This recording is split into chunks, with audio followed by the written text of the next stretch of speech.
Problem is not just in Brooks County. It's very widespread and it's spread all over South Texas.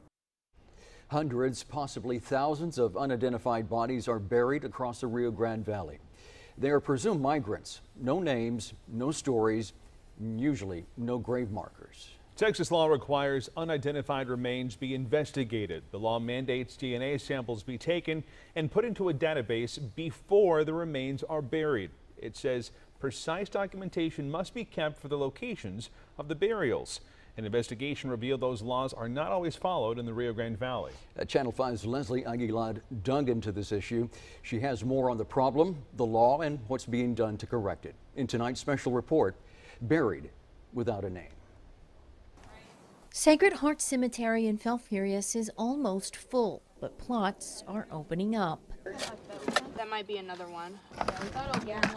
Volunteers are digging for unidentified remains, all buried here without any scientific analysis, without any chance of identification. The bodies will be examined and DNA samples will be taken. This January dig is the third in this cemetery for Krista Latham. We thought we were coming to excavate maybe 10 burials. We now have 24. The University of Indianapolis professor and her students helped exhume about 200 sets of human remains in 2013 and 14. They thought this trip would be their last in Brooks County. It does look like we're going to have to come back another year. Students from Texas State University help with the dirty work. They use ground-penetrating radar to locate remains. The graves are treated like an archaeological dig. After the students pull the remains out of the graves, they go straight into these white tents where researchers then go through whatever's inside those body bags, separating the personal effects from the bodies and gather as much information as they can. Sometimes the body bags give small details about the person inside, like this woman found on the Mariposa Ranch in 2012. The real identification process starts more than 200 miles north of Brooks County at Texas State University. Our goal in analyzing all of these presumed migrants is to figure out who they are and instead of them being a number, give them their name back.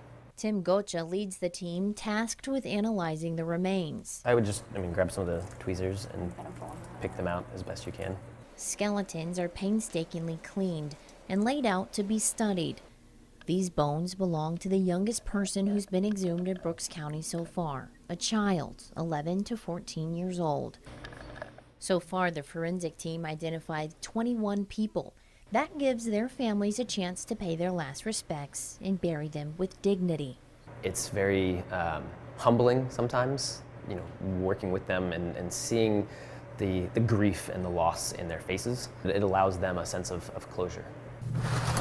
All the remains waiting to be identified sit in this room, boxed up with small clues to their identity. Clothing, IDs, small tokens from their home country.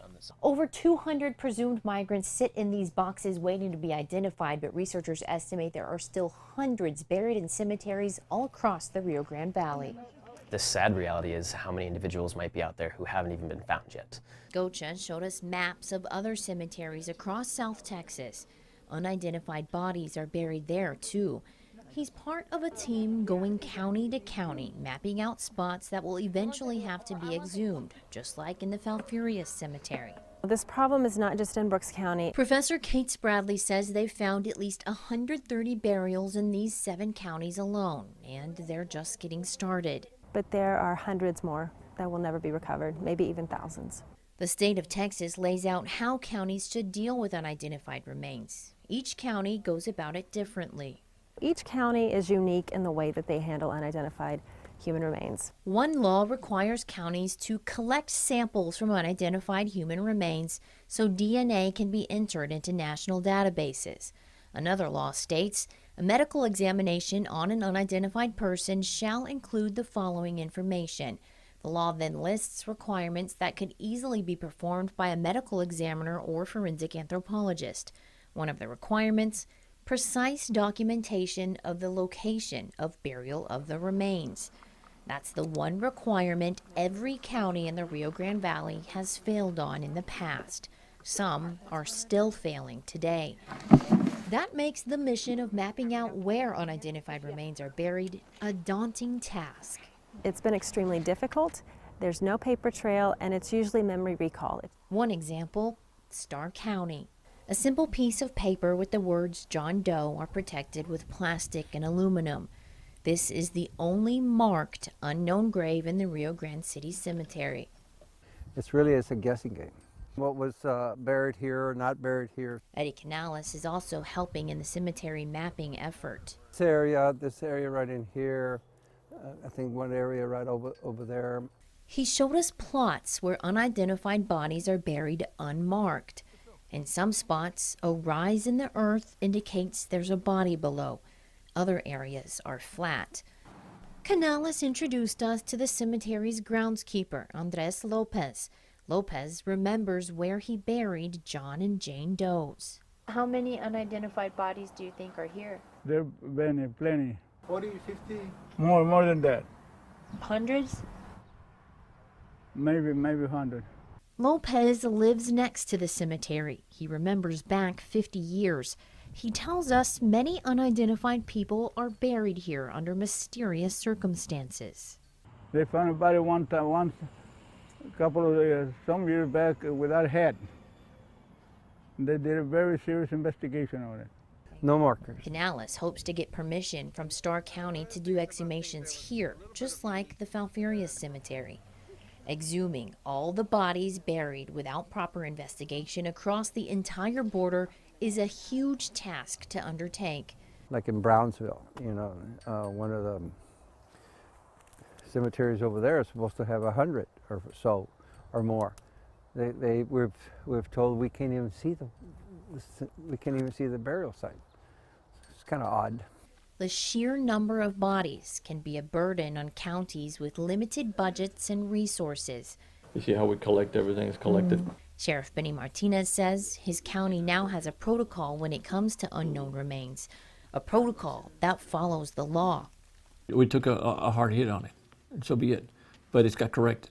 He expects it's something Brooks County will have to deal with for as long as people continue to cross the border illegally. It just needs to be stopped, period. Something needs to be in place where this doesn't happen anywhere along the Southwest Corridor. Volunteers and researchers hope other counties follow Brooks County's lead.